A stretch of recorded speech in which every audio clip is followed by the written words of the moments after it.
Alright, people, so I'm here with 10 major problems with WWE. I'm going to do a Periscope video centered around this topic too, so if you want to check that out on my Periscope channel, you could check that out as well. I believe it's the Ruthless Ranter or WWE Heel Punk on Periscope. I forgot which one, but so let's get into this list here. The list of, not Jericho, but let's call it the list of shit here. So number one, there's too much time regarding the product, meaning there's too much. You got 3 hours of Raw, 2 hours of SmackDown. You got, now that they added this WWE 205 live show, you got a pay-per-view every 2 weeks, it seems like. I mean, it's just way too much. And it would be different if it was actually, even if it was like good shit, even if it was entertaining to watch, it would still be a lot of shit. But since it's a shit product, that just makes it 10 times worse. Nobody has time to watch. Nobody wants to dedicate 5, 6, 7 hours of their week to wrestling. I mean, people have jobs, people have work, people have higher priorities in this. And not only priorities, they have, just wants to do other shit, to, just do other shit other than watch wrestling because it's a shitty thing to watch. Number two, you might be saying, oh, these are major problems, meaning big problems, not little things. There's millions of, you could probably go through hundreds of little things. But I'm talking about major problems. And you might say, so number two is Roman Reigns. You might say, well, that's one guy. How is he a major problem? Well, in most scenarios, one guy is not a major problem, but in this case, it is. This guy for the past 2 or 3 years has been on top of this company, has been in the main events, has been beating everybody. He hardly even loses. He hardly looks weak at all. But yet, and by the way they're pushing them, you would think he's a fan favorite. You'd think he's the next Steve Austin. You'd think he's the next Rock. You'd think he's the next Daniel Bryan. But in fact, the crowd reactions are just the opposite of those three legends I just mentioned. They are heavy. He gets booed every fucking time he comes out.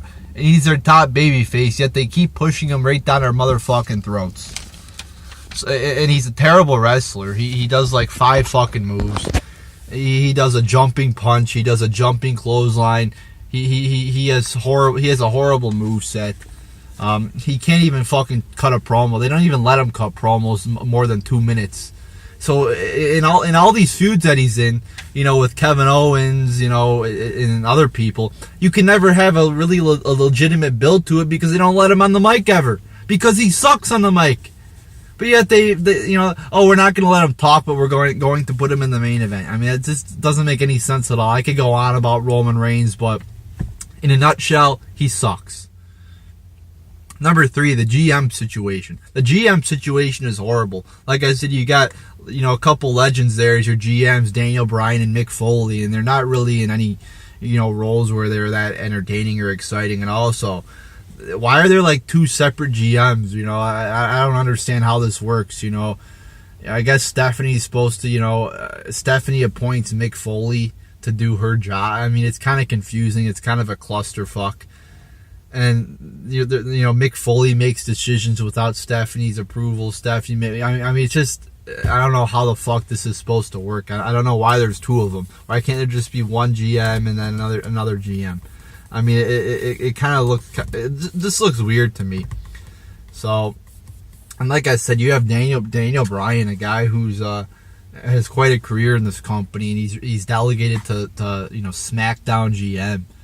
Which just looks pretty dumb. I don't know. It's just it seems like a role that's not fit for him. It's not prestigious enough for him. So same thing with Foley too. Number 4, they don't build up Kevin Owens, their champion, enough. I've been talking about this particularly in the last couple weeks here with Kevin Owens. He's your motherfucking champion, the champion of your flagship show, Raw. And he's going out there every week getting his ass kicked, losing matches to, of course, none other than Roman Reigns. I cannot remember the last time he actually looked strong, that he actually came out on top in a brawl or in a match. He loses every fucking match he's in, it seems like. And I don't care if he's a fucking heel. He has to go over sometime. You have to make him look strong sometime. It's just, and it really devalues the worth of the title too, to have your champion go out there every week and get his ass kicked. I don't care if he's a babyface. I don't care if he's a heel. Number 5, it's PG. The PG thing is so dumb. Violence, I keep saying it, violence is not for children. This is not a family-friendly show. When about a month ago I saw, Enzo Amore, trying to have sex with Rusev's wife. I mean, that is not a thing that a fucking 9 or 10-year-old should see. It's just it's totally inappropriate for a child who's in, 4th grade or whatever to be seeing sexual things to that. When you're in 3rd or 4th grade, I mean, you shouldn't even know what sex is, but yet you hear I hear interviews all the time where I heard one with Sasha Banks where she's talking about, they asked her a question about being a role model to children. Role model to children. Yeah, I'm such a role model to children. No, you're not. That's such a lame ass. The whole PG thing, family friendly show is it's a bullshit thing. It's a fraud, because you watch some of the shit they do. It's totally not for children to see. And like I said, a show like this where it contains violence, that right there is not for children. But then you add in sex stuff, and it's not a program that should be watched by children. But yet they brand it as PG, and how they got it like that is beyond me, because the shit they do, a lot of it is not PG. Number 6, you have bland promos and matches. I mean, I watched the matches, and especially the promos are just so basic.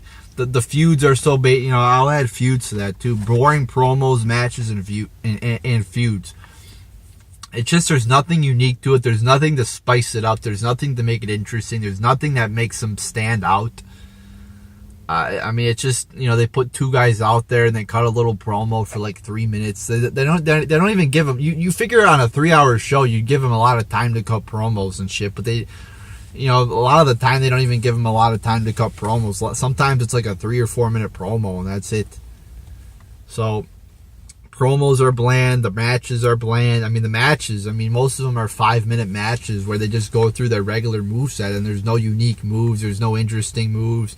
There's hardly any swerves on the show now. There's hardly anything that really makes you go, oh, holy shit, that was awesome. I didn't expect that. Number 7, short matches, and I also added commercials during the matches. So this kind of feeds off the last one, but like I was saying, the matches are way too short. Usually Raw averages an average match time of like 4, 5, or 6 minutes, which is way too short. Most matches are 5 minutes or under, which is totally inexcusable. Matches should be longer than that. If you have a fucking 5-minute match, you don't have time to build.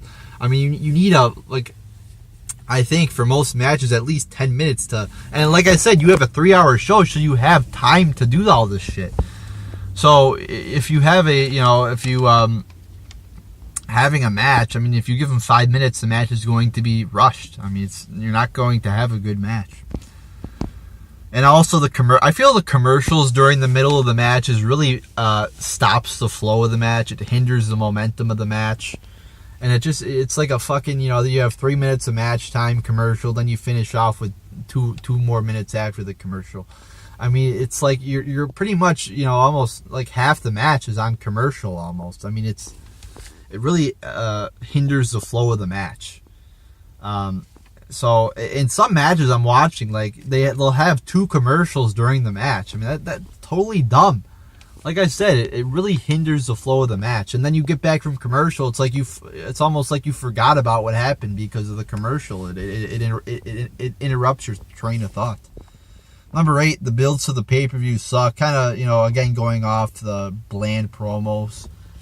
They don't really have any promos. And going off number 2 as well with the Roman Reigns. He can't cut a promo. So there you go. You don't have any promos for Roman Reigns to cut. So there's no build when you have a feud with Roman Reigns. The build is hindered because of Roman Reigns' inability to talk on the mic. A thing that should be essential for a guy like, in his position at the top of a company. So the builds suck. The promos are boring.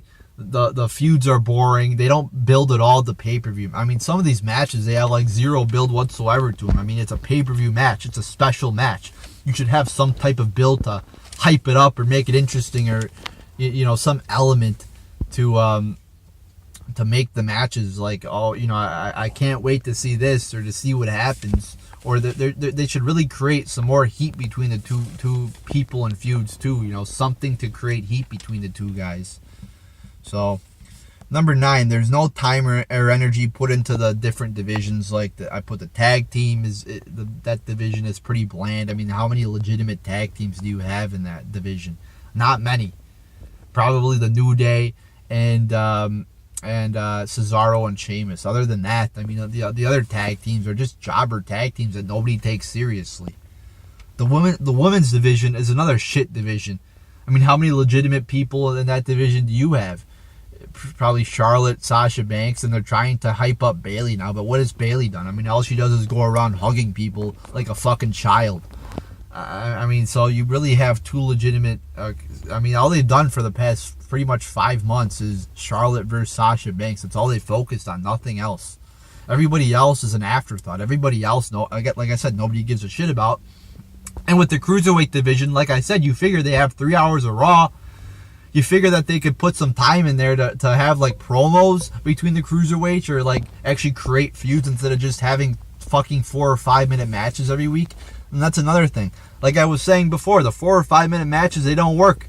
They're not entertaining, they're not exciting, and they don't get the job done. That's not the way to go.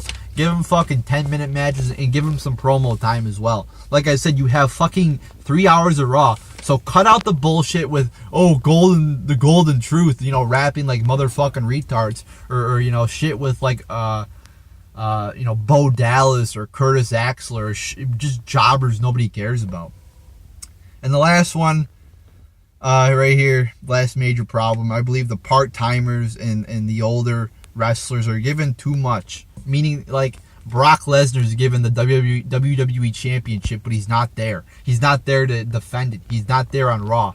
Another example, Triple H is given the WWE Championship last year and put in the main event of WrestleMania. Another example, Sting at 56 years old is put in the main event, I believe, Survivor Series, and fucking, breaks his neck or some shit like that. I mean, I could go on, but the fact of the matter is part-timers, are given too much. What was the main event of SummerSlam? Brock Lesnar versus Undertaker. Instead of having Brock Lesnar versus, Seth Rollins, they put Brock Lesnar, versus Undertaker in the main event of SummerSlam, which, made no sense whatsoever to me when we just saw that match. I'm not saying get rid of them altogether, but I think we should really limit their opportunities, and really promote the younger generation more, because in 10 years, is Triple H going to still be wrestling in main events? In 10 years, is Undertaker still going to be, Brock Lesnar's never going to be there every week. So, but in 5 or 10 years, is Seth Rollins going to be there? Yes. In 5 or 10 years, is Kevin Owens going to be there? Yes. I mean, hopefully, God willing. Pending an injury or, who knows what could happen, but, those guys are going to be your backbone in 5 or 10 years, and if you don't build them up, if you don't give them opportunities, it might lead to consequences in the future. And if you continue to give Undertaker, that's great. You could have Undertaker at WrestleMania. That's great. You could have Brock Lesnar there, but you also have to give your younger generation opportunities, championships, key matches as well. So, for example, you have Triple H in the main event of WrestleMania. Why not put Seth Rollins in the main event of WrestleMania? Why not put Kevin Owens or some other talent in the main event of WrestleMania instead of, Triple H? And I'm not saying we should get rid of these guys altogether. I still think it's cool when Triple H wrestles, but like, for example, going back to WrestleMania, I believe it was 31 or 30 when Daniel Bryan won the championship. We had Triple H versus Daniel Bryan at the beginning of the show, and that was a really good match. I highly enjoyed that match, but what was the focal point of it? It was Daniel Bryan. So that's what I'm talking about. Then who was in the main event? Daniel Bryan was in the main event. So that's what I'm talking about. More opportunities for the guys who are here every week, the younger guys, and less opportunities for the older guys and the part-timers. So there you go, people. There's 10 main problems with WWE right now. If you agree with any or you want to add some of your own, because there's probably many more, just put them in the comments below. So there you go, people. There's 10 reasons, or 10 fucked up major things with WWE.